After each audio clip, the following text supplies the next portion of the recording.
तो लोअर वाला कहा था मैंने। अपर वाला तो खैर पता ही है, अपर वाले में थोड़ा मैथ्स का लेवल और बढ़िया है।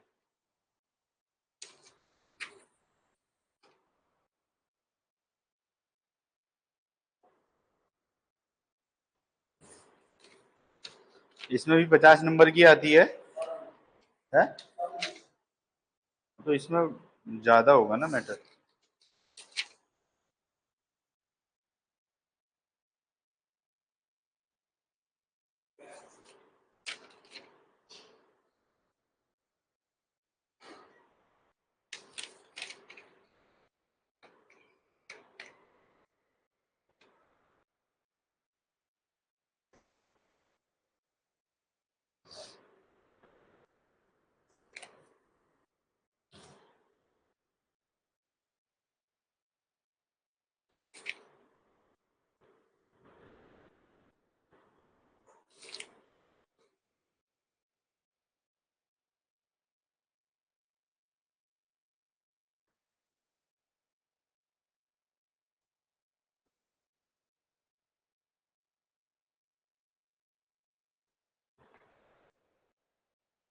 चलो अभी कल जो कराए थे वो हो गए ना आप लोगों का? आ गया सब कुछ? परसेंटेज वाला जो था, रेशियो वाले थे, आ गए ना?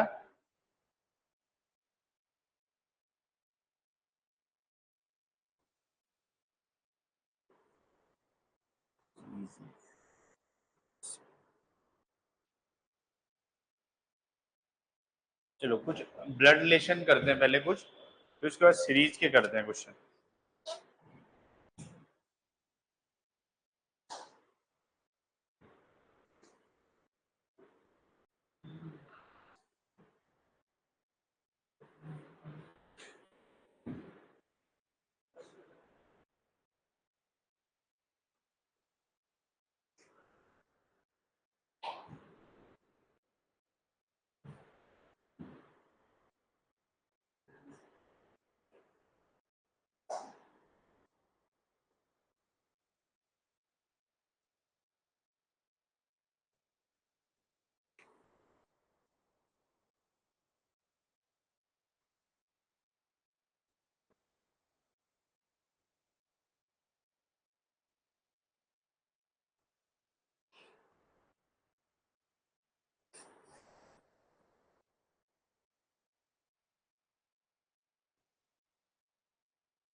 चलो एक लिखो, प्रश्न लिखो ब्लड रिलेशन का।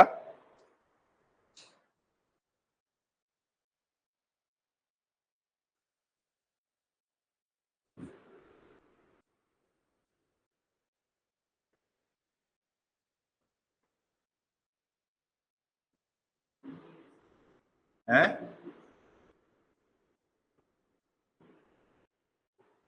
क्या कह रहे हो? लिखो, एक सज्जन की ओर इशारा करते हुए, एक सज्जन की ओर इशारा करते हुए शालिनी ने कहा। एक सज्जन की ओर इशारा करते हुए शालिनी ने कहा,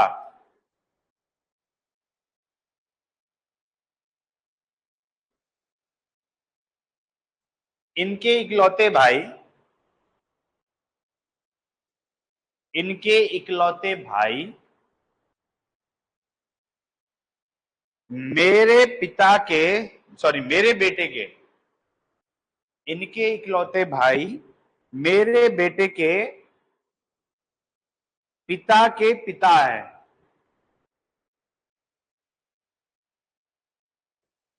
इनके इकलौते भाई मेरे बेटे के पिता के पिता है।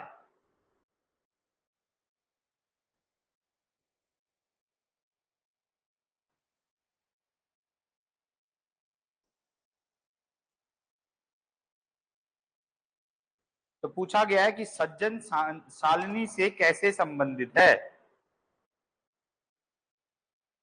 सज्जन शालिनी से कैसे संबंधित है।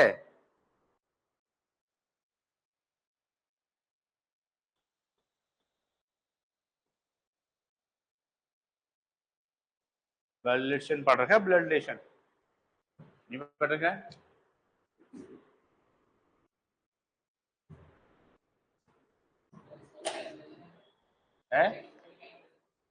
नहीं तो ये तो नॉर्मल क्वेश्चन है, रीजनिंग का क्वेश्चन। ससुर का भाई? नहीं, ससुर का भाई तो नहीं है।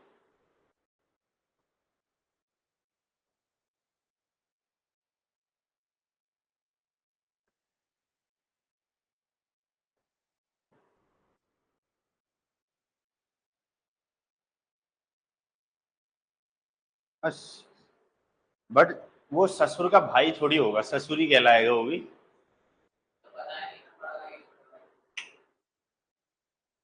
उसके ससुर का भाई जो होगा, छोटा होगा बड़ा होगा, ससुर ही तो कहलाएगा वो। चाचा, ससुर, ताऊ सब। ठीक है।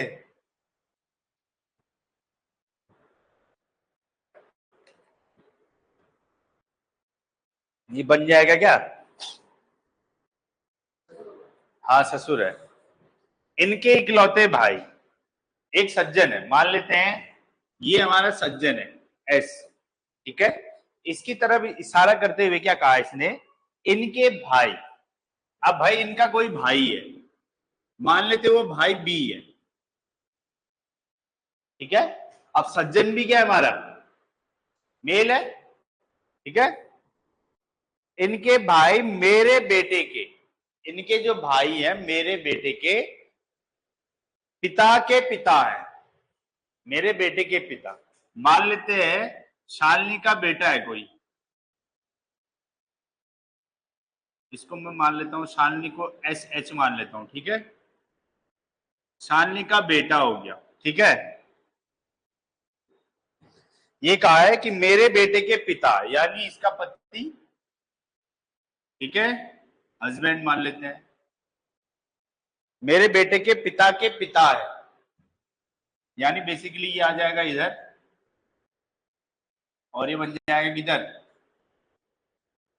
ये डायग्राम बनेगा कि क्या, ये हो गया सज्जन, ये उनका भाई। ठीक है। उनके भाई का बेटा कौन है? ये। और इनका बेटा कौन है? कोई दूसरा। और ये कौन है? शालिनी।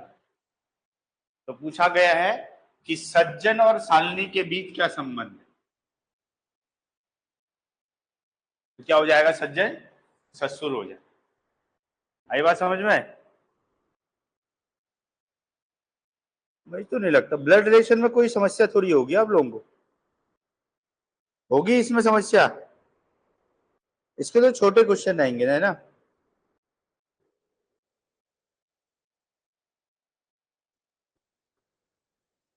अभी तक तो फिलहाल एक ही क्वेश्चन दिख रहा है मुझे इसका, बाकी मैथ्स दिख रही है।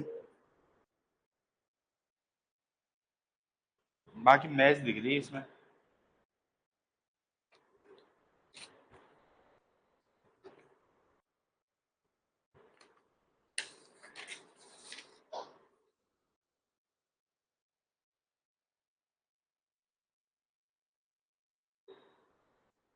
देखो, सविता ने एक लड़के को यह कहकर, सविता ने एक लड़के को यह कहकर परिचय कराया, सविता ने एक लड़के को यह कहकर परिचय कराया कि वह मेरे मामा जी, कि वह मेरे मामा जी के पिता की इकलौती पुत्री का पुत्र है। परिचय कराया कि वह मेरे मामा जी के पिता की इकलौती पुत्री का पुत्र है।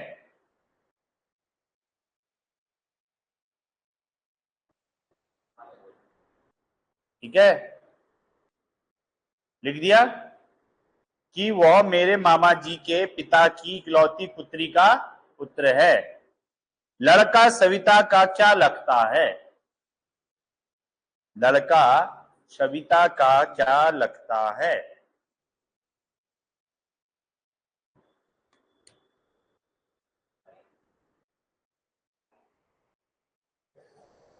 भाई, हाँ भाई भी है, ऑप्शन में तो भाई भी है।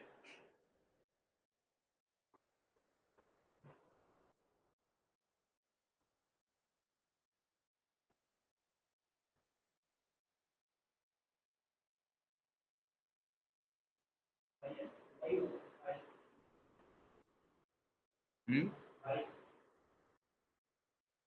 भाई हो जाए।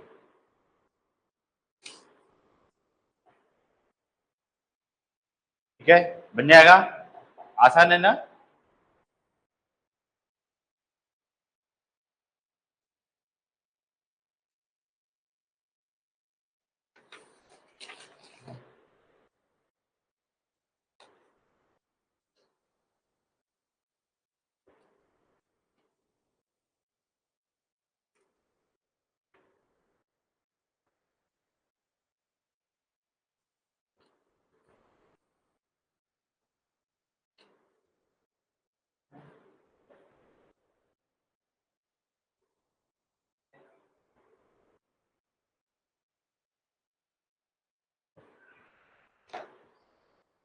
यदि ए बी का भाई है, यदि ए बी का भाई है,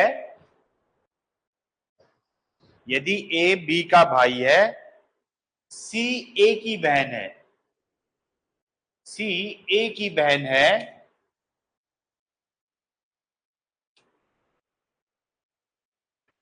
डी ई का भाई है, डी ई का भाई है,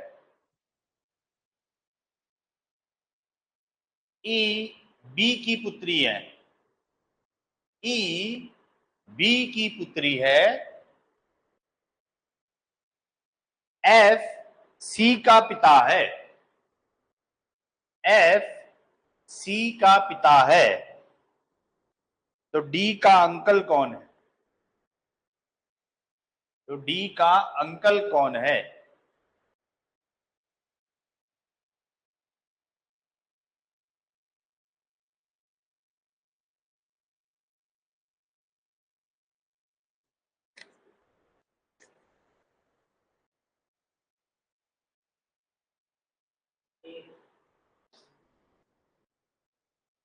हाँ भाई, ऑप्शन तो है ए वाला। बहुत बढ़िया।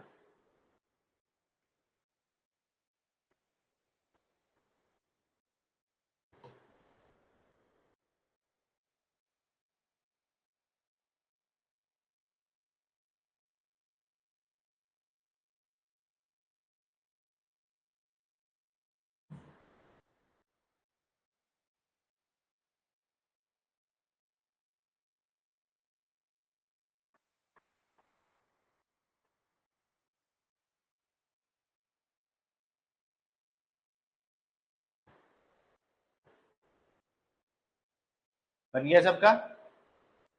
है भाई आगे? देखो, ब्लड रिलेशन ये है ना कि बेसिकली इसको जनरेशन वाइज करा जाता है। जनरेशन समझ रहे हो? जैसे आपकी जनरेशन, आपसे ऊपर जनरेशन आपके पिताजी की, उससे ऊपर जनरेशन उनके पिताजी की, ऐसे जनरेशन वाइज ट्री बनाए जाते हैं। ठीक है, और इसमें जो भी मेल है, मेल को दर्शाने का, मेल को जो भी रिप्रेजेंट करना है प्लस से, एंड फीमेल को माइनस से, और कोई कजन हो गया,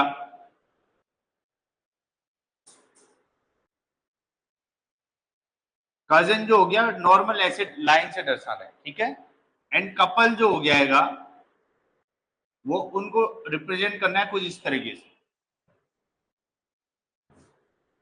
ठीक है, अब जैसे इसमें कि ए बी का भाई है, ए की बात कर रहा है और बी का भाई है, यानी ए पता चल गया कि ए क्या है हमारा मेल, ए की जनरेशन में आएंगे। सी ए की बहन है, जो सी है वो ए की बहन है, तो भैया मान लेते हैं यहां सी ए फीमेल होगी ए की जनरेशन में। डी जो है ई का भाई है, ई बी की पुत्री है, जो ई है वो बी की पुत्री है, ठीक है। और जो डी है वो ई का भाई है, तो यहां आ जाएगा ए की जनरेशन में। एफ सी का पिता है, एफ जो है सी का पिता है, इनसे ऊपर जनरेशन में आ जाएगा। पूछा है डी का अंकल कौन है, तो डी का अंकल कौन हो जाएगा, ए, ठीक है।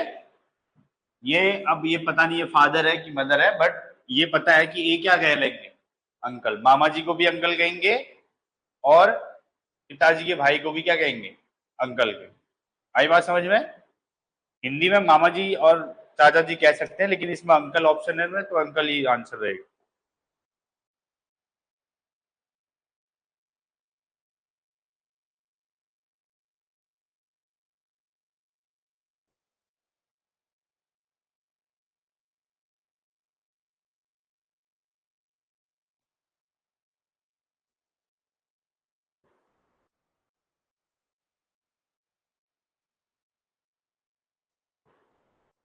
चलो बाकी अगर कोई आएगा,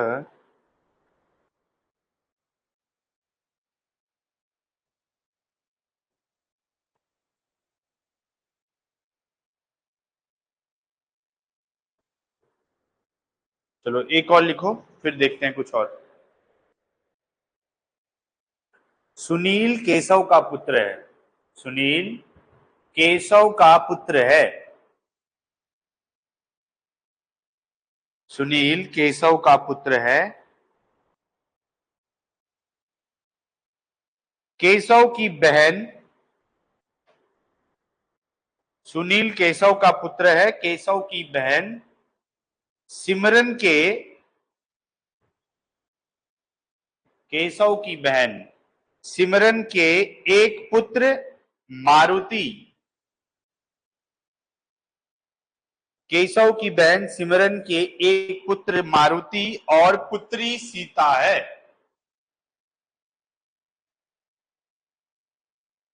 और पुत्री सीता है, ठीक है। प्रेम मारुति का मामा है, प्रेम मारुति का मामा है।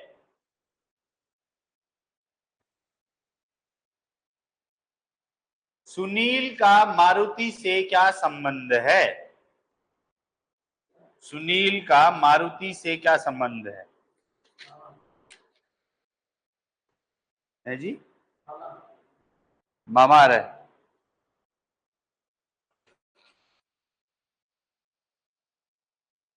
नहीं तो ये जो कुछ और ही कह रहा है।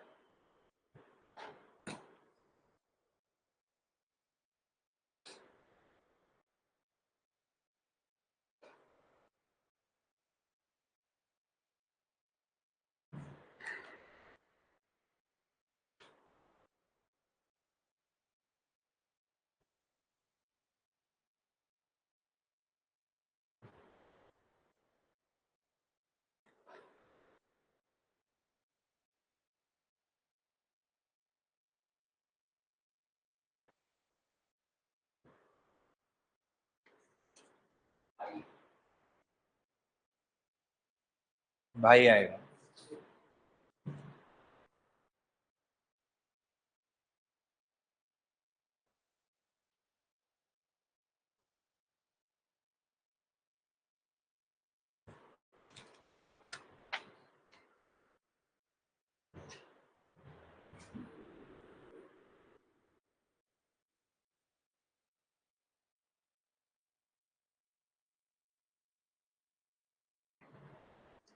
सुनील जो है केशव का भाई है, सुनील केशव का भाई है, ठीक है।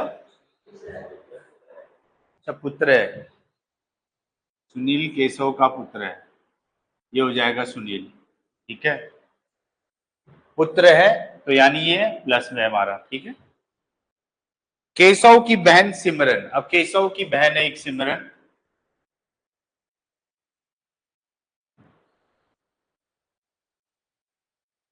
के एक पुत्र मारुति और पुत्री सीता है। ठीक है, इसका एक मारुति नाम का पुत्र है और सीता नाम की बेटी। बात समझ में आई? प्रेम मारुति का मामा है। ठीक है, प्रेम जो है मारुति का मामा है, यानी क्या हुआ, वो सिमरन का भाई हुआ। ठीक है, यहां लिख लेते हैं प्रेम। ठीक है,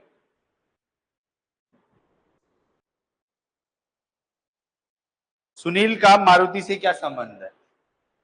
सुनील का मारुति से क्या संबंध है? सब पता चल रहा है, दोनों क्या है, भाई है।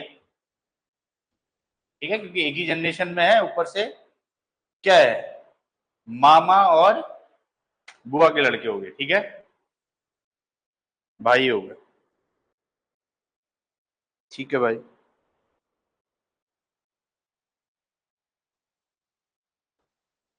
अब एक कोडेड वाला करते हैं। कह रहा है कि a into B, a into B का मतलब है कि a का पिता, a b का पिता है, a b का पिता है। ठीक है, एंड a प्लस बी का मतलब है कि a b की पुत्री है, a b की पुत्री।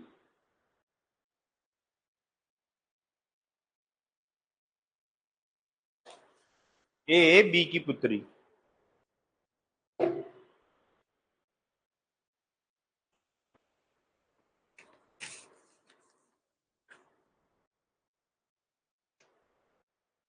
डिवाइड मतलब ए बी की माता है,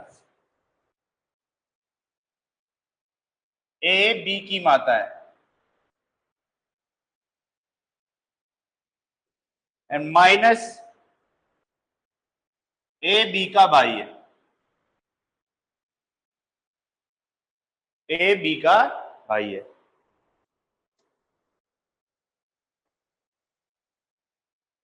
ठीक है, ये कोडेड का मतलब है कि जहां मल्टीप्लाई आएगा, प्लस आएगा, डिवाइड आएगा, माइनस आएगा, उसका क्या क्या मतलब क्या हो जाएगा। ठीक है, अब क्वेश्चन है कि P plus Q, sorry P divide लिखना, P divide Q plus R into T,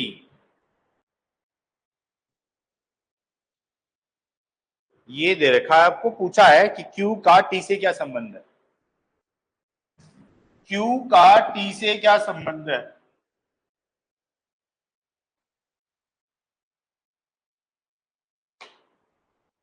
Q का T से क्या संबंध है?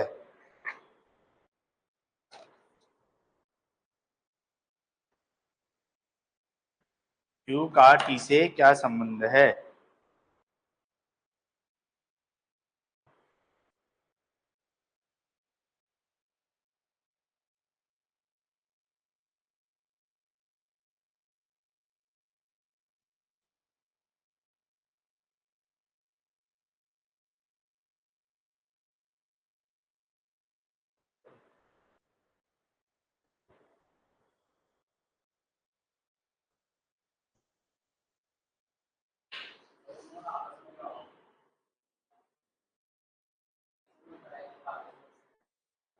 नहीं पता चल रहा है?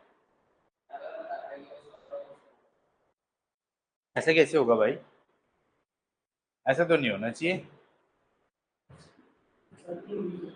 है। अच्छा, तो देखते हैं। P डिवाइड, डिवाइड का मतलब क्या है, ए बी की माता है, यही था ना।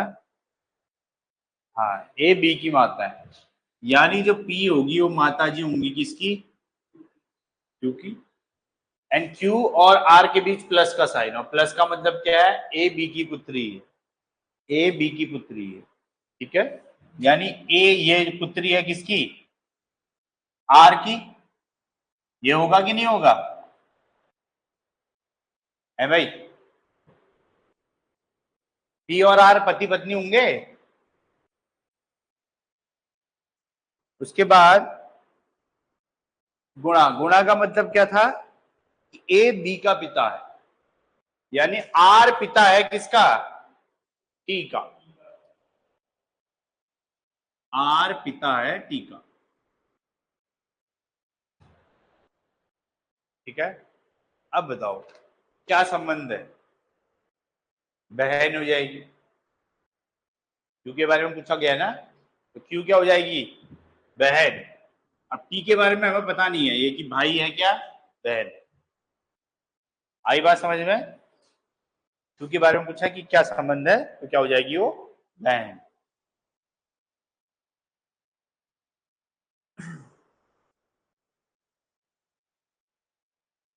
एक और लिखो इसी में, यही है, P divided by R, P divided by R minus Q into T. ये कुछ है, P और T का क्या संबंध है, पी टी का, पी टी का क्या संबंध है?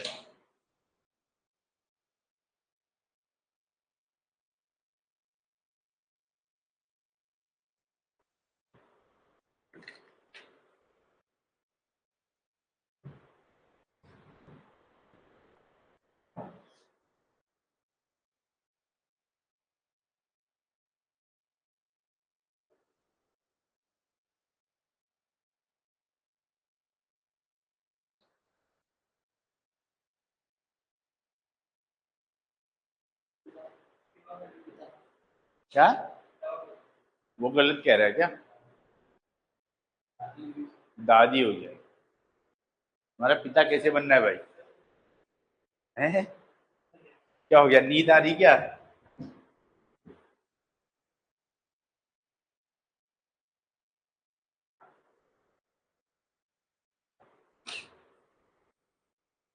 बन गया, लड़के आ गया, बगल में आ गया भाई, बताना है, आ गया, बता दू। ये बेसिकली ना, ये जो साइन दे रखे हैं ना, इनका कुछ ना कुछ मतलब दे रखा है। आई बात समझ में कि भाई मल्टीप्लाई का मतलब है कि पहले वाला बी का पिता है, पहले वाला बाद वाले का पिता है, प्लस का मतलब है ए बी की पुत्री, यानी पहले वाला जो भी होगा वो बाद वाले की क्या होगी, पी टी का, टी का टी से क्या संबंध, ठीक है। वैसे डिवाइड का मतलब कि ए बी की माता है। तो अब जैसे ये प्रश्न दे रखा है, तो मैंने देखा डिवाइड, और डिवाइड का मतलब क्या है कि जो ए है यानी पहले वाला जो है वो बी की माता है। आई बात समझ में? तो इसमें भी क्या हो जाएगी, पहले वाली बी की माता, यानी क्या हो जाएगी, पी माता जी हो जाएगी किसकी, यही तो मतलब कहा है इसने, डिवाइड का मतलब ए बी की माता है, मतलब जो आगे लिखा होगा वो बाद वाली की माता हो जाएगी। तो वैसे ही इसमें आगे लिखा है पी, पी माता जी होंगी किसकी, आर की। अब सेम इन दोनों के बीच देखो, आर और क्यू के बीच माइनस का साइन है, तो माइनस मतलब है कि भैया ए बी का भाई है, यानी आगे वाला, यानी जो आर है, आर भाई है किसका, क्यू का। ठीक है, अब Q इंटू टी, अब इंटू का मतलब है ए बी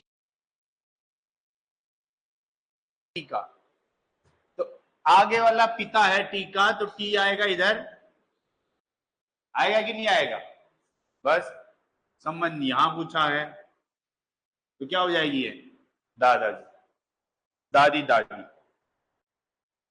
ठीक है, चलो एक और लिखते हैं, इसमें तीन चार चीजें दे रखी हैं, आपको सही आंसर बताना कि कौन सही होगा। ठीक है, ऐसे ही तीन चार कोडेड दे रखे हैं, जैसे पहला दे रखा है T into R minus Q minus T, दूसरा दे रखा है T divided by T plus R minus Q, third दे रखा है T divided by R minus Q plus T. क्या हो रहा है इनको?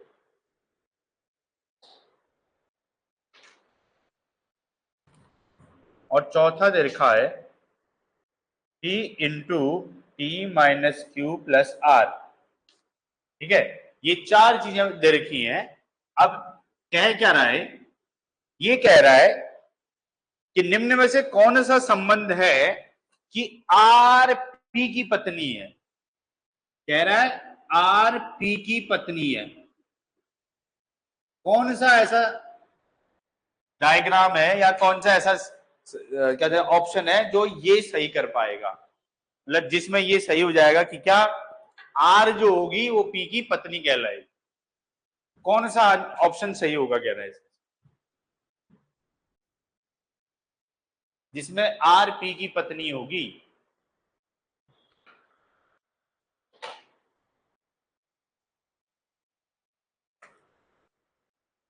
चेक करो भाई, सारे ऑप्शन को चेक करो।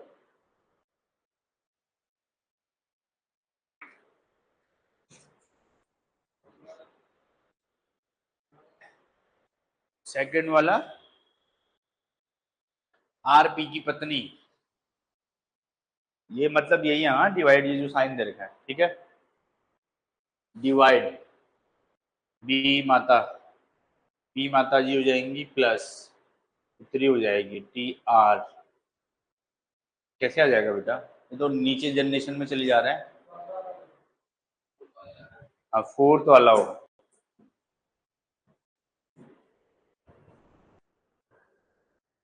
पी और आर पति पत्नी होनी चाहिए, ठीक है।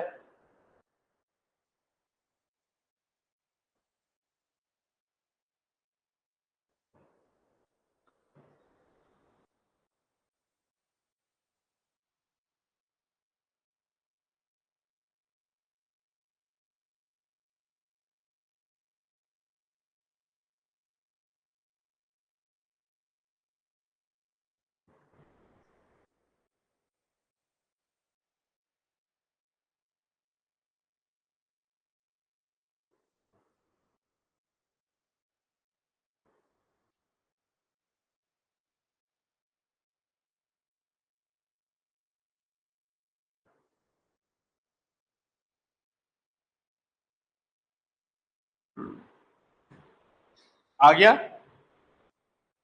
मतलब बेसिकली कुछ नहीं है, ऑप्शन चेक करने हैं आपने कि किसमें सही है। कि जिसमें पी और आर पति पत्नी आ जाएंगे वो देख लेंगे हम, ठीक है। हो जाएगा पक्का?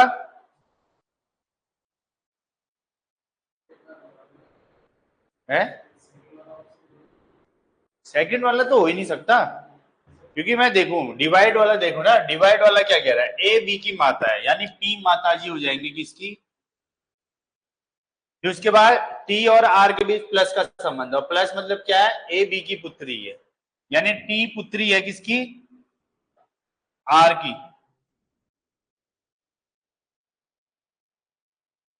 हो ही नहीं सकता। क्या बोला है? समझे? आर पी की पत्नी है तो यानी आर को फीमेल आना पड़ेगा, ठीक है।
चलो ये आ जाएगा ना, कर लोगे इस तरह का।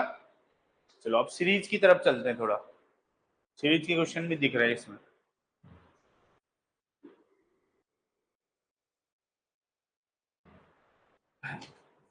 पुराने पेपर के क्वेश्चन है, ये तो आसान है खैर। 80, 10,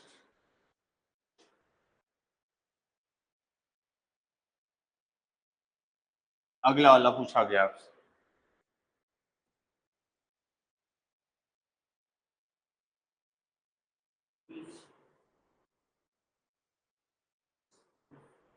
हम्म, 20 आएगा, ठीक है। मैंने सीरीज में आप लोगों को बताया है कि क्या, अगर कोई नंबर छोटे से स्टार्ट हो रहा है बड़े की तरफ जा रहा है तो यानी कि क्या हो रहा है, मल्टीप्लाई हो रहा है। बहुत छोटे से स्टार्ट हो रहा है बहुत बड़े की तरफ जा रहा है तो ज्यादातर याद रखना कि मल्टीप्लाई करने की कोशिश करना। दूसरा, कि अगर नंबर आसपास हो, बहुत नजदीक नजदीक नंबर हो, तो उनके बीच क्या देखना है हमने, डिफरेंस देखना है। ठीक है। दूसरा, कि भैया अगर कभी ऐसा हो रहा है नंबर कभी बढ़ रहा है कभी घट रहा है, अतः पता ही नहीं चल रहा है, तो उस समय क्या देखना है कि वो नंबर जो सीरीज होगी उसमें एक या एक से ज्यादा क्या होंगे, सीरीजें होंगी उसमें।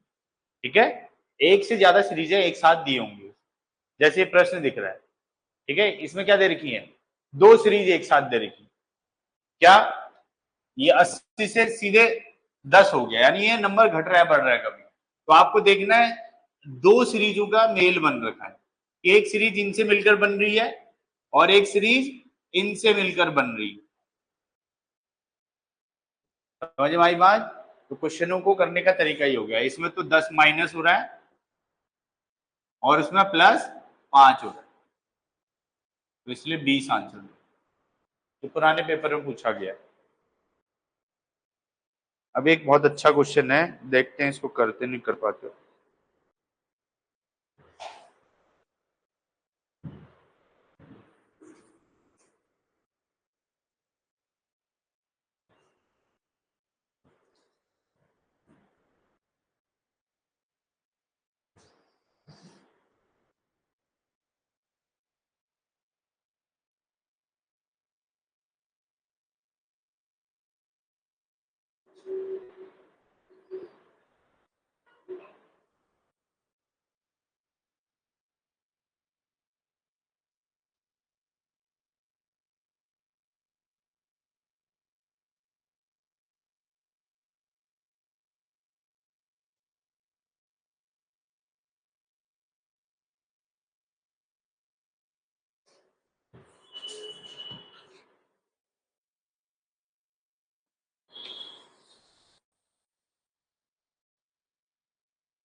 तो इसको ऑप्शन में दे देता हूँ हमें।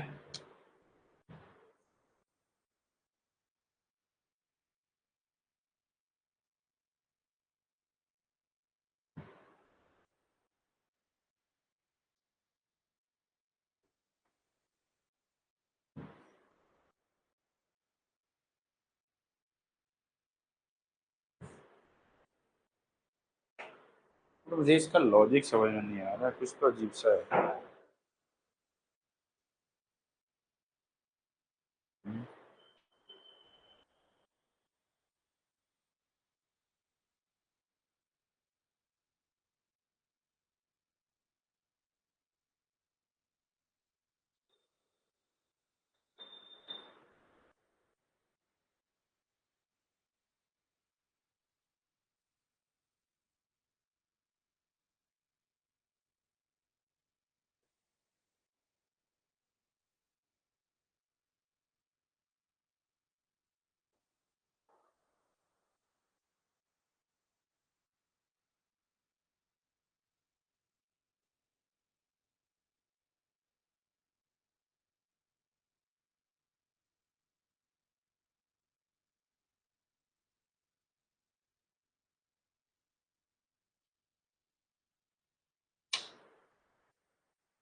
बन रहा है?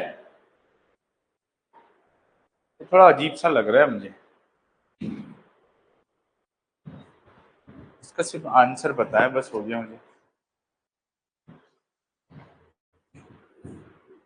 क्या करा, गैप करके चेक करा है? बन रहा है? नहीं बन रहा है? तो स्क्वायर स्क्वायर देखो, स्क्वायर के आसपास एक दो नंबर तो दिख रहे हैं मुझे।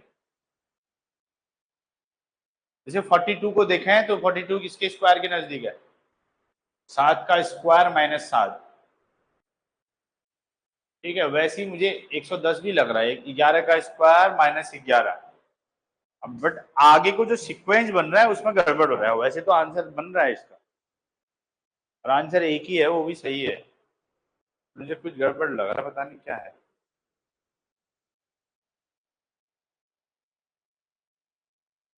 बेसिकली इसमें कोई लॉजिक नहीं लग रहा है, मुझे लग रहा है स्क्वायर के आसपास है किसी ना किसी के। ठीक है, जैसे ये अगर इसको 7 का स्क्वायर माइनस 7 करेंगे तो कितना आ जाएगा? 49 माइनस 7, 49 माइनस 7 करेंगे 42 आ जाएगा। वैसे ही 11 का स्क्वायर माइनस 11, 121 माइनस 11 करेंगे तो 110। ठीक है, अब 100 जो 32 आता है वो किसके आसपास आएगा? 12 के आसपास आएगा। तो 12 का स्क्वायर माइनस 12, 144 माइनस 12 134, सॉरी 132। ठीक है, अब लेकिन ये 7 फिर 11 फिर 12, अब ये जो बन रहा है वो बन रहा है सीधे किसके आसपास? 15 के स्क्वायर के आसपास बन रहा है। 225 माइनस 15 करेंगे तो 210। बट लॉजिक नहीं है एक तरीके से। 21 का स्क्वायर माइनस,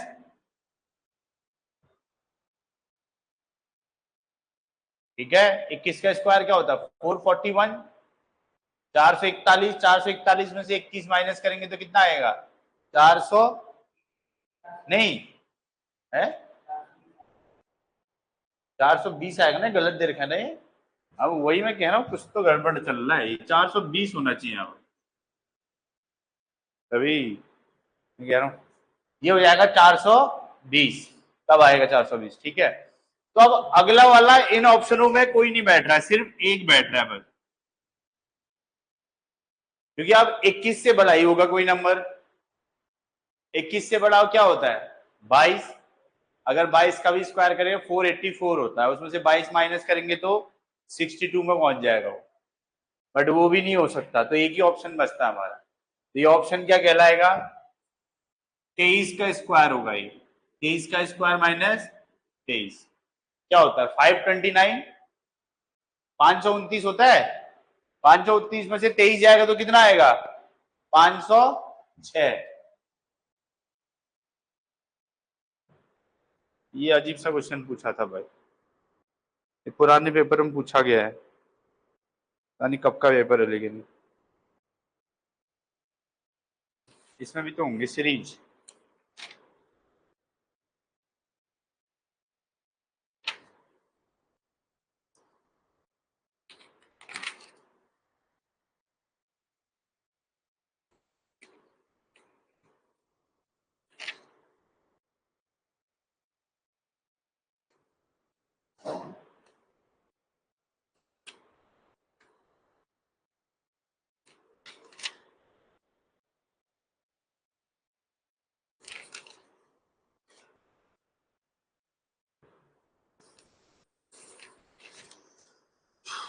नहीं, इसमें नहीं पूछा गया सीरीज।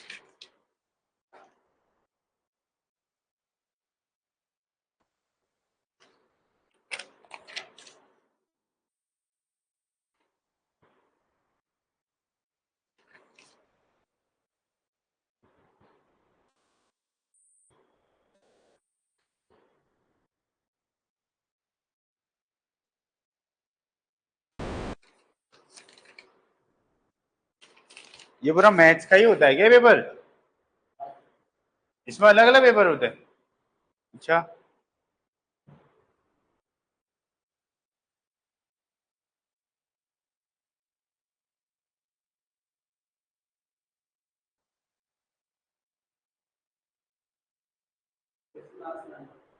है? अच्छा चलो अगला लिखो। 6, 8, 17, 19, 28, 30 और क्यू। ये पहला वाला क्वेश्चन समझ में आया? देखो इसमें लॉजिक तो कुछ नहीं बन रहा है, बट ये किसी ना किसी के स्क्वायर के आसपास है। ठीक है, अगर मैं सीक्वेंस देखू, 7 से 11 हो गया, फिर 12 में पहुंच गया, फिर 15 में पहुंच गया, सीक्वेंस तो नहीं लग रहा है। क्या है? क्यू की जगह बताना है, क्यू की जगह क्या है? हाँ 39 आए।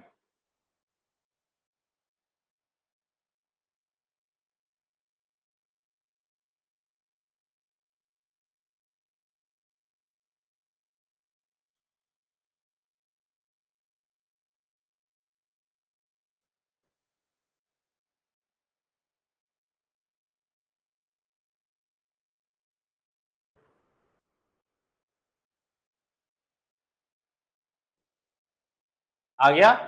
ये तो आसानी दिख रहा है नंबर, है भाई? क्या हो गया ये? 2, फिर 9, फिर 2, फिर 9, फिर 2, फिर 9, यही चल रहा है। 2 9 2 9 चल रहा है।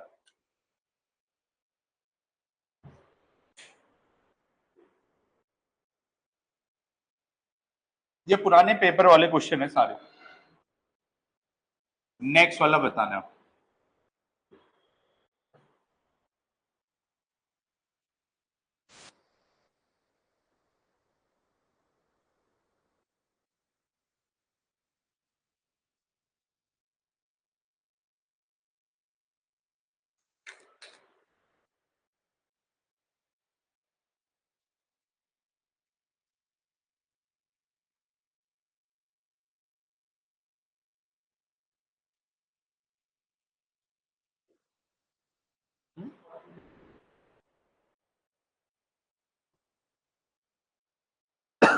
कितना का?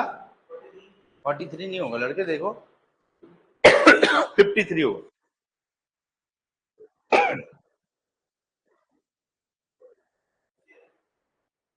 कोई बात नहीं।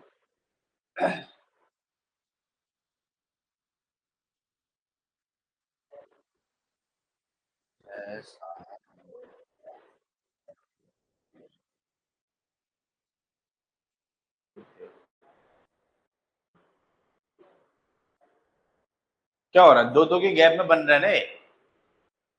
6, 7, 9, 11 और 13, यही हो रहा है भाई? 6, 7, 9, 10, 11 ऐसे 13 करके बन रहा है गैप। नहीं आ रहा है? ये वाला नहीं हुआ अभी तक। ये हो गया ना? हाँ ये वाला है ये।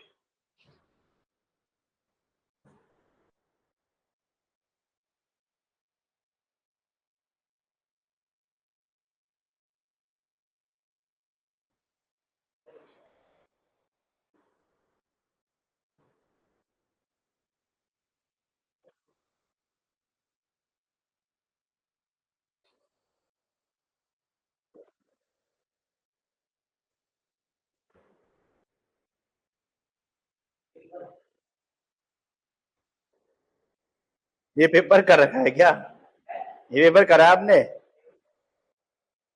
बहुत बढ़िया। आए, आसान से क्वेश्चन है।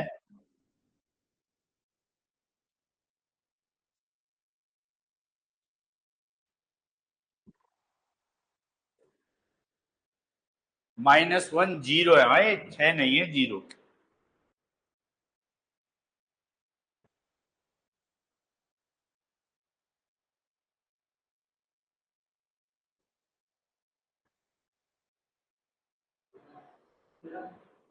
है। बहुत बढ़िया।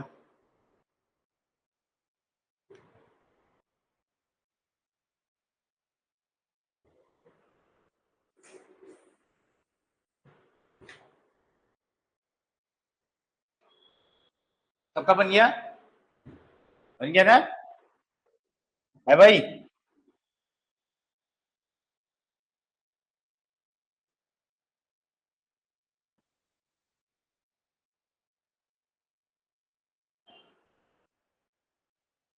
कोई ऐसा है जिसका नहीं बन रहा है? बन रहा है ना सबका, ये आसान वाले हैं सब। पहले वाले में 1 प्लस 1 के बाद 3 प्लस 3 के बाद 5 प्लस, अगले वाले में क्या होगा? 7 प्लस, क्या चल रहा था वो? और नंबर चल रहा है, ठीक है, विषम संख्याएं चल रही। इसका बताओ, ये थोड़ा अच्छा क्वेश्चन है।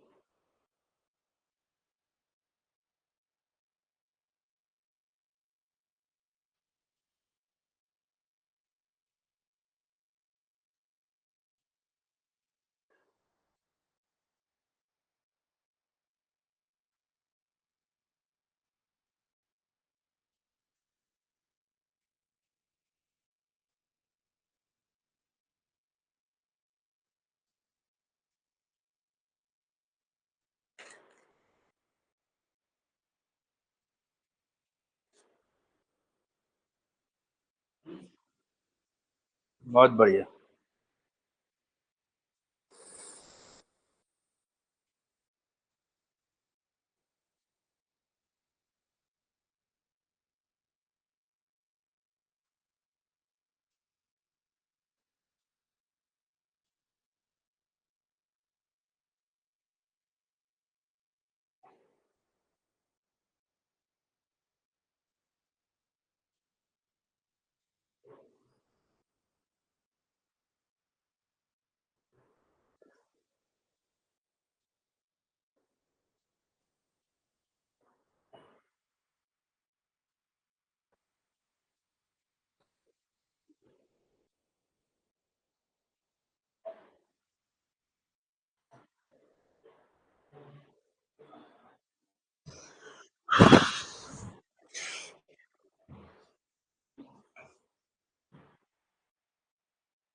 अब नंबर आगे से पूछ रखा है तो पीछे वाले गैप देखो पहले, जो जो नंबर दे रखे हैं उन सबके गैप देखो, क्योंकि नंबर सबसे नजदीक नजदीक है, ज्यादा दूर दूर भी नहीं है।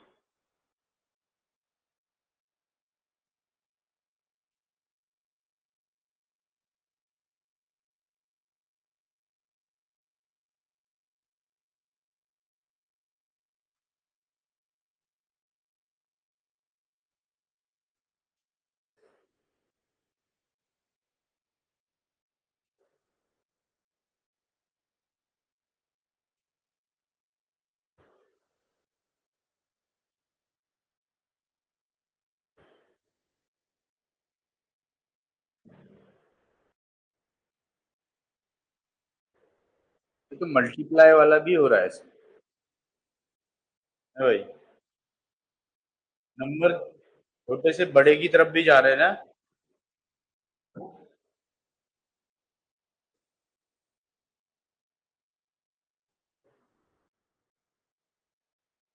बन रहा है कुछ? देखो इसमें दो तरीके के लॉजिक लग रहे हैं, एक बार ध्यान से देखो, दो तरीके के लॉजिक लग रहे हैं। एक तो आप नॉर्मल गैप करके देख रहे हो, एक गुणा करके भी हो रहा है। जैसे मैं 3 गुणा 2 कर दूं, 3 गुना 6, 6 प्लस 2, इससे क्या आ जा रहा है? ठीक है, अब इतना छोड़ देते हैं, ये वाला भी छोड़ देता हूं। अब मैं यहां से लगाना स्टार्ट करता हूं, मान लेता हूं यहां से इसका 2 गुना करा तो कितना आएगा?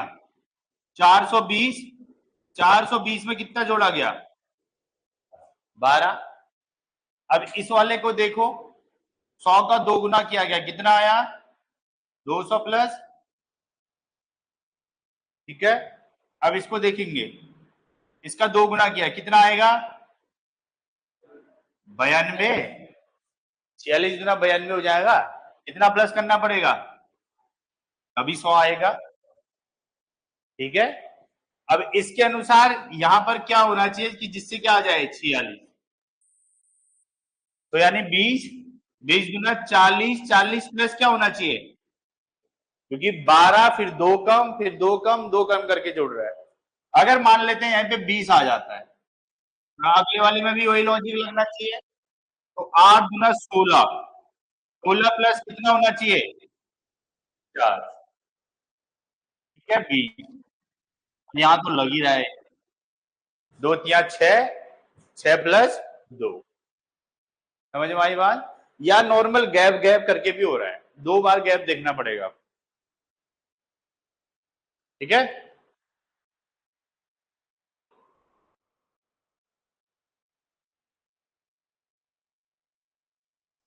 ये पुराने पेपर में पूछे गए हैं कुछ प्रश्न।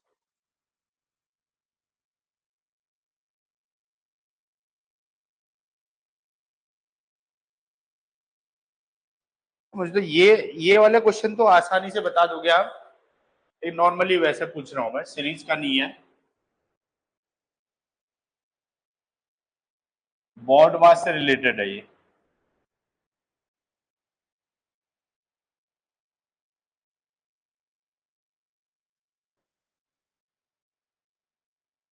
रुक जाना, हाँ, डिवाइड है कि प्लस है, डिवाइड ही है। अब इसमें पूछ बोल क्या रहा है देखना, ये कह रहा है माइनस का जो मतलब है वो है गुणा, और गुणा का मतलब है प्लस, और प्लस का मतलब है भागा, और भागा का मतलब है माइनस। तब बताना है आपको इसका आंसर।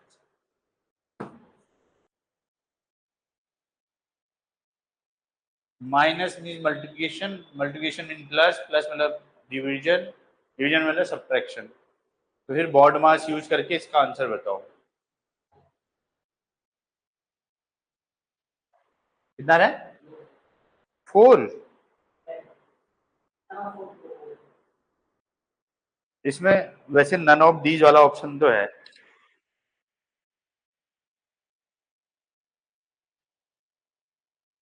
अभी बताओ तो यही आ रहा है क्या आंसर?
आ गया,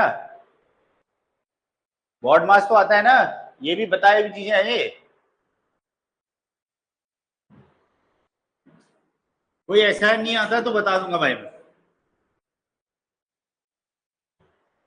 क्या साइन चेंज करने हैं, यहाँ 40 है, इसकी जगह प्लस आ जाएगा, ये प्लस की जगह डिवाइड आ जाएगा, माइनस की जगह गुणा आ जाएगा, और भागा की जगह क्या आ जाएगा, माइनस आ जाएगा, ठीक है। सबसे पहले आपको पता है कि अगर बॉड मास की बात करूं, क्या देखते हैं सबसे पहले, ब्रैकेट, ब्रैकेट है नहीं,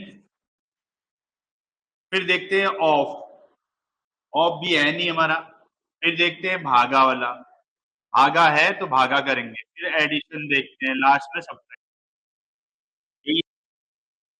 अब सबसे पहले भागा देखते हैं, यानी ये वाला पोर्शन, 12 को डिवाइड करेंगे तो कितना आएगा, 4 आ जाएगा, गुणा 6 माइनस 60।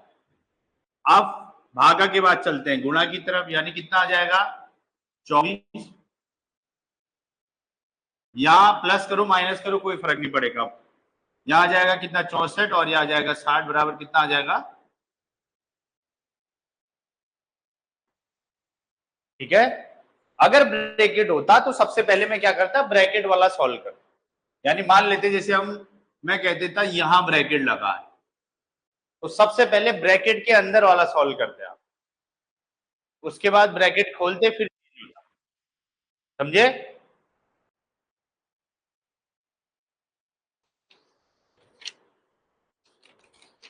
अभी बीच में आएगा तो फिर मैं दे दूंगा। अभी बीच में ये क्वेश्चन दिखा, ये कुछ इस तरीके से क्वेश्चन आता है आप लोगों को। ये क्वेश्चन मुझे बहुत जगह दिख चुका है। जैसे मैं ये कह दूं,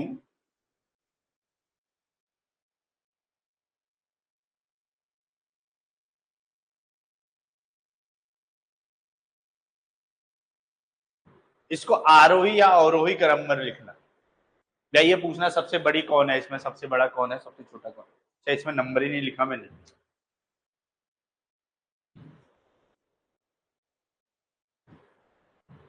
है जिसने मैच करा था लास्ट टाइम बताया था मैंने। नहीं दूसरा नहीं, मैंने कहा मेथड आता है इसको करना। आपको क्या करना है बेटा, अगर कभी भी ऐसा हो तो आपको ये देखना है इसका क्या मतलब होता है। किसी की घात 1/2, यानी मैं इसको कुछ नहीं लिख रहा हूं तो यहां पर क्या माना जाता है, 2। वर्गमूल यानी स्क्वायर रूट जिसको बोलते हैं, स्क्वायर मतलब 2, वर्ग मतलब 2, रूट मतलब ये साइन। ठीक है, तो आपको ये देखना है, ये जो आप आगे नंबर दिख रहे हैं, इनका एलसीएम लेना। तीनों का एलसीएम कितना आ जाएगा, 12 आएगा। घबरा क्यों रहे हो भाई, मैंने क्या पूछ दिया, एलसीएम ही तो पूछा। एलसीएम आ गया 12। ठीक है, अब आपको क्या करना है, यानी बाहर वाली संख्याओं को बराबर करना है, यानी क्या बनाना है आपको, 12 बनाना है। बराबर कैसे हो सकते हैं, एलसीएम लेके 2 3 4 बराबर कैसे हो सकती है एलसीएम लेके। तो एलसीएम ले लिया हमने, 12 आ गया, यानी सबको 12 बनाना है। तो अब याद रखना, अगर मैं इसको 12 बना रहा हूं तो यानी किससे गुणा कर रहा हूं इसको, 6 से, ये बन गया 12। अब जो 6 जाएगा अंदर, वो जाएगा किसके घात में जाएगा, अंदर वाली संख्या के अंदर भी जाएगा, लेकिन वो जाएगा किसमें, इसकी पावर में, घात में चले जाएगा।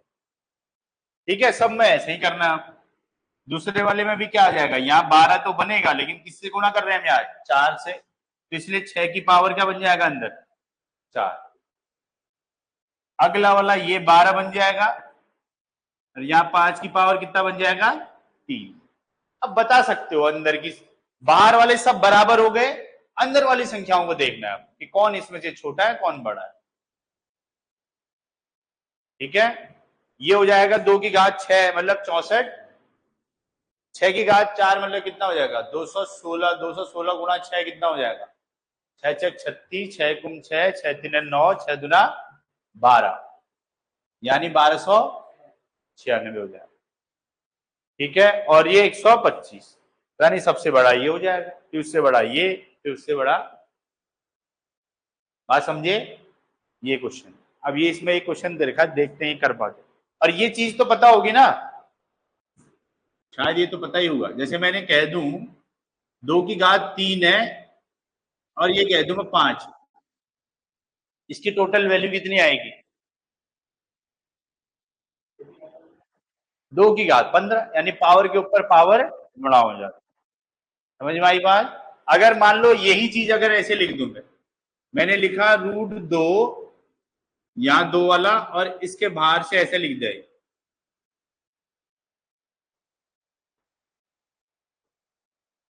तब क्या बन जाएगा, 1/6 बन जाए। ठीक है, क्यों, क्योंकि अभी मैंने बताया कि जैसे मैं कहूं रूट ये लिखा है मैंने, इसका मतलब क्या होता है, 2 की घात 1/, ठीक है। अब अगर 3 लगा है तो उसकी घात कितना हो जाएगा, 1/, तो घात के ऊपर घात होता है तो क्या बन जाएगा, गुणा हो जाते हैं। तो 2 की घात क्या बन जाएगा, ये ऊपर वाला ऊपर से गुणा होगा, नीचे वाला नीचे से गुणा होगा, 1 गुणा 1 नीचे 6, 1/6 बन जाएगा। बात समझ में आई कुछ, देखो ये मान के चल लो वहां आ रहा है। ठीक है, चलो क्वेश्चन करो ये वाला।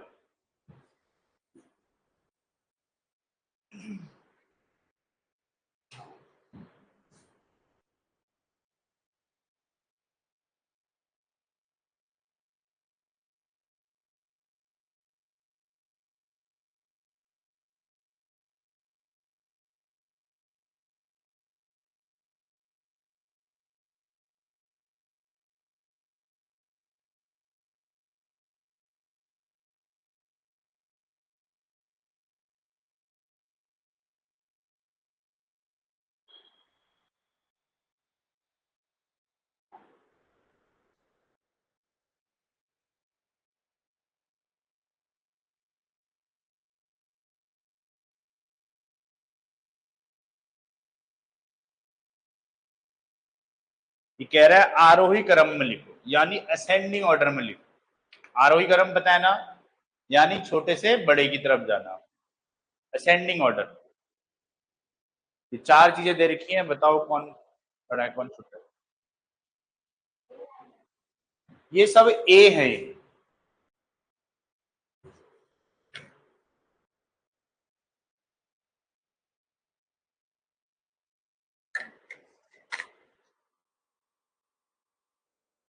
जो कॉन्सेप्ट अभी बताया मैंने उसी चीज को अप्लाई करो आप।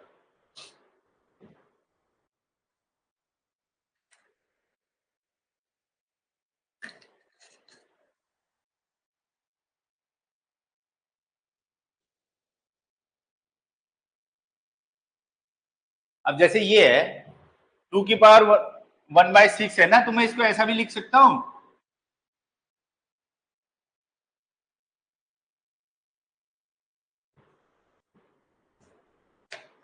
है कि नहीं? ये चीज तो समझा रहा हूं मैं। यहाँ 2 लिखा है तो उसकी घात 1/2 होता है। अब इसके ऊपर 1/6 लिख दिया, तो इसको ऐसा भी तो लिखा जा सकता है। ठीक है, ये यहां पर काम आ जाएगा।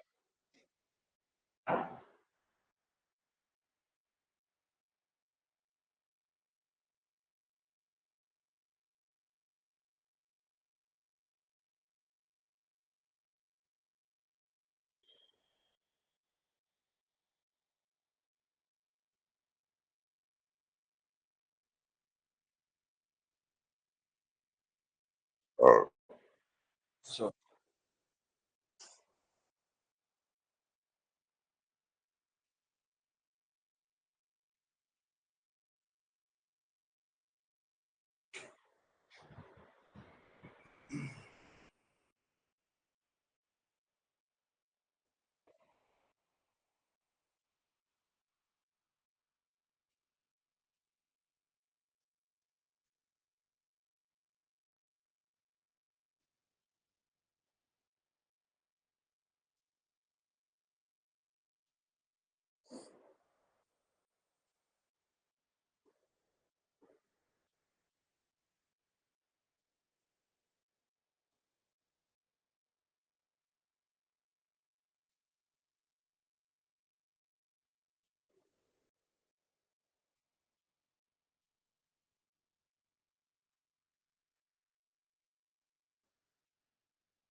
है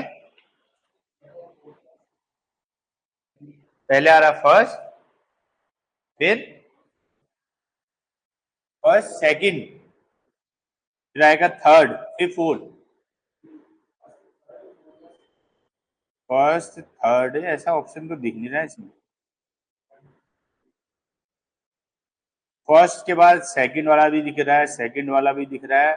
दो ही ऑप्शन दिख रहे हैं, फर्स्ट सेकंड थर्ड, या एक दिख रहा है फर्स्ट सेकंड फोर्थ फिर थर्ड। क्या हुआ, कैलकुलेशन तो सही करी होगी। ये कितना बना 1/12, ये बना ना, ऐसा बना होगा ये। A⁻³ 12, और ये कितना बना A⁻4 15, और ये क्या बना A⁻, ये बन जाएगा 6 यहाँ पर, और ये बनेगा कितना A⁻3 कितना बन जाएगा 10।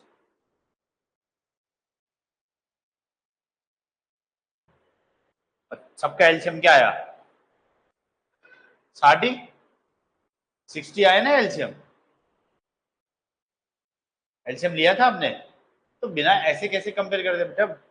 पहले जो सीखा था हमने वही तो सीखा है हमने कि भैया बाहर की वैल्यू पहले बराबर तो करें। अगर रूट बराबर नहीं है तो कैसे कंपेयर कर दूंगा मैं लड़के। अब ये 12 15 6 और 10 है, तो सबका एलसीएम ले लो एक बार, तो पता चल रहा है सबका एलसीएम कितना आएगा 60। तो यानी 60 बनाना है, तो 12 को 60 बनाना है तो किससे गुणा किया होगा 5 से, अंदर 5 चले जाएगा। चौथा चौथा दूसरा, चौथे के बाद पहला लिखा है इसने। क्या पता मैंने आगे पीछे लिखे हुए।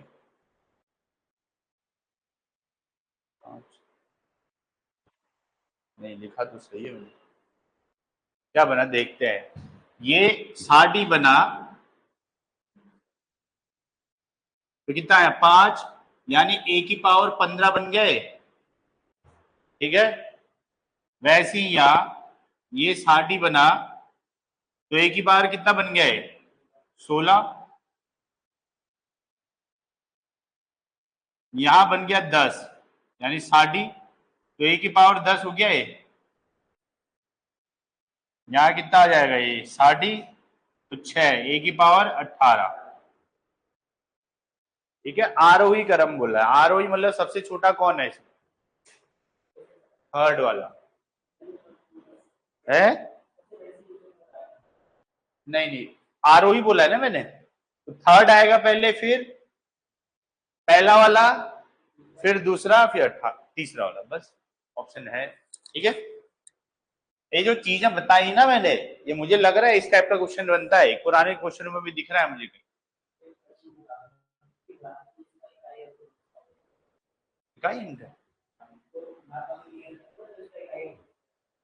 कोई बात नहीं, अभी बता देंगे। या विभाजित करने में होता है या खाली इकाई का अंक पूछ रहा है, दो तरीके से पूछता है ना। इकाई का अंक पूछ रहा है, कोई बात। हाँ हाँ समझ गया मैं, जैसे मान लो 1 2 3 4 6 लिख दिया। ठीक है, इसकी घात मैंने लिख दिया 223 लिख दिया मान लो। ठीक है, अब इसका पूछना है इकाई का अंक क्या होगा, तो आपको सिर्फ इकाई का अंक ही लेना है। ठीक है, और दूसरी चीज, ये जो पावर दे रखा है ना, इसको 4 से भाग करना है। जो शेष बच रहा है उसको दिमाग में रखना है। अब 223 है, 4 से भाग करेंगे तो कितना शेष बचेगा 3। 3 बचेगा कि नहीं बचेगा, तो यानी सिर्फ 3 को लेना आपने। अब बताओ 3 की घात 6 की घात 3 में क्या आएगा इकाई का अंक 6, बस। समझे, यानी कोई भी नंबर दिया हो, उसकी पावर कोई भी हो, आपसे पूछे इकाई का अंक, तो इकाई का अंक लो पहले, और जो पावर है उसको 4 से भाग करो, और 4 से विभाजित करने का तरीका क्या है, आखिरी की दो संख्याएं भाग करनी है आप, और उसमें देखना है शेषफल कितना बच रहा है। अब जैसे 23 था, तो 23 में भाग किया तो कितना शेष बचा हमारा 3, और ये इकाई के अंक की घात में लिख देना आप। समझे, तो लिख दिया हमने। फिर देख रहे हो 6 की घात 3 में मतलब 216 होता है, और 216 का इकाई का अंक क्या होता है 6। आज समझ में आ गई। किसी का भी अगर इकाई का अंक इस तरीके से पूछे तो इस तरीके से का।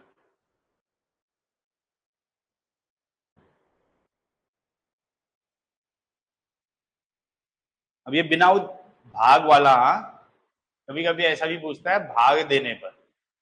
जैसे अगर मैं पूछ लूं आपसे,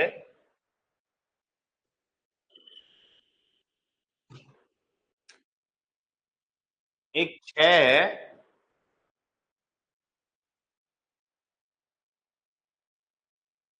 6 की घात 10 मान लेते। ठीक है, और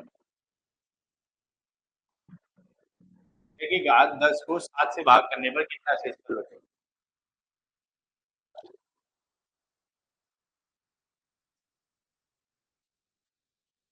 देखो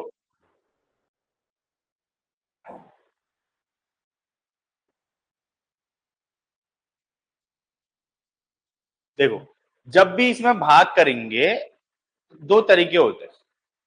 ऊपर वाली संख्या छोटी है, अगर मैं सिर्फ 6 को लूं, ठीक है, छोटी संख्या है, तो आप क्या कर लो 7 से बड़ी बना लो उसको सबसे पहले। तो 7 से बड़ी बनाने का एक ही तरीका है कि एक घात ले लूंगा उसको।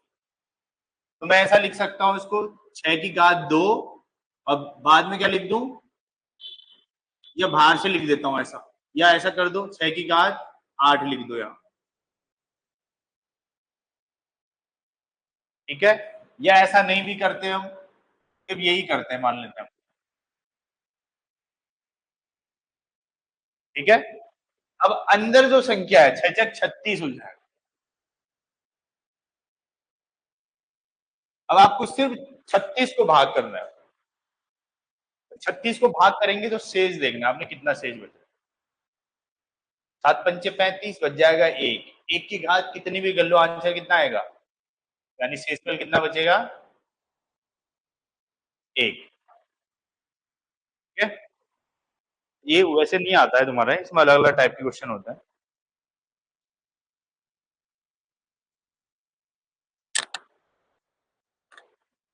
एक में कुछ और देख रहा था, अच्छा क्वेश्चन देख रहा था।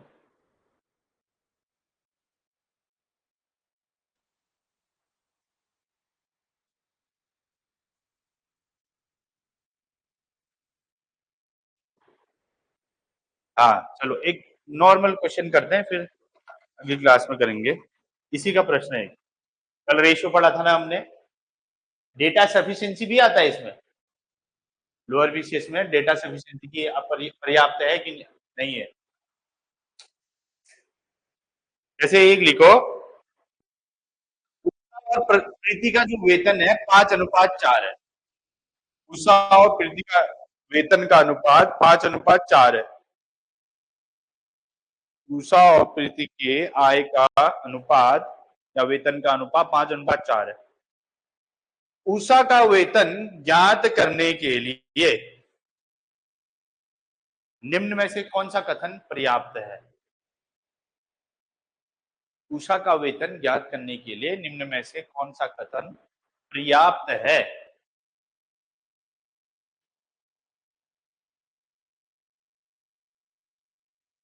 यानी कौन सफिशिएंट है, दो ऑप्शन दे रखे हैं। पहला दे रखा है कि प्रीति का वेतन उषा के वेतन का 80% है। प्रीति का वेतन उषा के वेतन का 80% है। लिख दिया पहला ऑप्शन, मतलब पहला। दूसरा स्टेटमेंट दे रखा है प्रीति का वेतन 80,000 प्रति माह है। प्रीति का वेतन 80,000 प्रति माह है।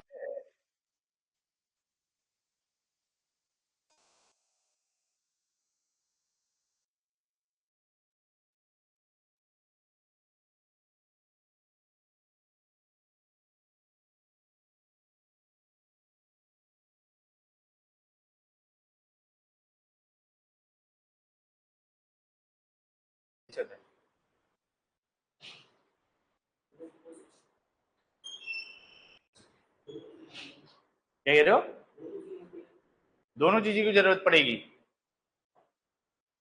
हाँ भाई बताओ।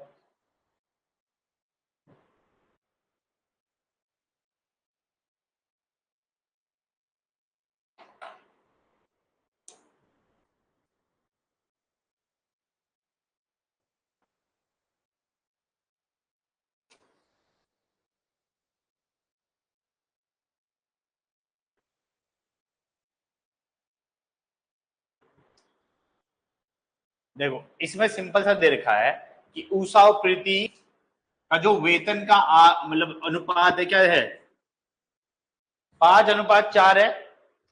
ये उषा और ये प्रीति होगी। 5:4 है, ये वेतन है, यानी इनकम होगी। ठीक है, अब फिर दूसरे स्टेटमेंट में क्या कह रहा है कि उषा की वेतन निकालनी है हमें, तो कह रहा है प्रीति का जो वेतन है, नहीं सॉरी, हाँ प्रीति का वेतन उषा के वेतन का 80% है। ये भी क्या दे रहा है, रेशियो ही तो दे रहा है। ठीक है, ऑलरेडी एक रेशियो पता है तो दूसरे रेशियो से क्या करूंगा मैं। ठीक है, ये अगला ऑप्शन है, मतलब अगला स्टेटमेंट, प्रीति का वेतन जो है 80,000 प्रति माह है। अब प्रीति की वैल्यू पता है मुझे कितनी है, 80,000। तो मैं डायरेक्ट उषा की वेतन बता सकता हूं इसमें, क्योंकि ऑलरेडी रेशियो पता है मुझे। यानी पहला वाला जो स्टेटमेंट है उसकी जरूरत मुझे नहीं है, क्योंकि ऑलरेडी मुझे अनुपात पता है। तो इसका मान इसके बराबर होगा कि नहीं होगा, 80,000 हमारे 4 के बराबर होगा, गुणा 5 की वैल्यू निकालनी है, तो 4 से कट जाएगा 20, यानी 1 लाख रुपए आ जाएगा। आएगा कि नहीं आएगा? अब जो पहला स्टेटमेंट था कह रहा है वो 80% है, वो भी तो क्या बताएगा हमें? अनुपात ही बताएगा। ऑलरेडी अनुपात दे रखा है, फिर एक दूसरा अनुपात, तो उससे कोई फर्क नहीं पड़ने वाला। तो पहला अनुपात क्वेश्चन में ऑलरेडी है, तो मुझे उसकी कोई जरूरत नहीं, यानी दूसरा वाला पर्याप्त होगा। समझ में आई बात? अब देखो, ये डेटा सफिशिएंसी होता आसान है, बट आपको उसकी बेसिक जानकारी होनी चाहिए। जैसे ये है, रेशियो पता होना चाहिए आपको कि रेशियो में कैसे निकालते हैं क्वेश्चन। परसेंटेज आ गया तो परसेंटेज का कैसे निकालते हैं क्वेश्चन, वो सिर्फ नॉलेज देखता है उसमें। अगर आपको बेसिक जानकारी है कि बेसिक से सॉल्व कर सकते हो क्वेश्चन को, तो ऑप्शन वाले बहुत आसान होते हैं। सॉल्व करना होता नहीं है, सिर्फ आपने देखना है इससे आंसर निकलेगा कि नहीं निकलेगा। ठीक है, चलो बाकी आप अगली क्लास में देखेंगे। बहुत बहुत धन्यवाद। ये लो पेपर, लोअर पीसेस का देखना, इसमें तो इसमें कुछ ज्यादा एडवांस वाला है। इसमें पूरा नंबर सिस्टम, बहुत चीजें हैं इसमें भी।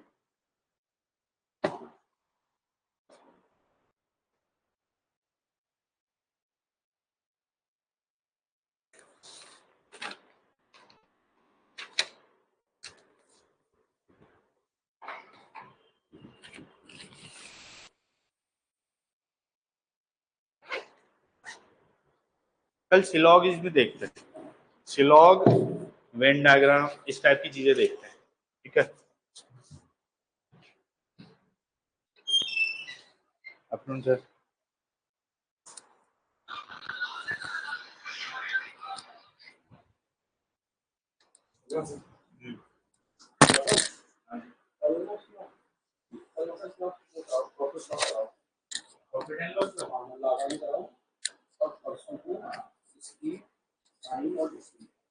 ऐसे तो उसमें वो क्वेश्चन भी लिख रहे हैं मुझे, ऐसा ऐसी है। उसका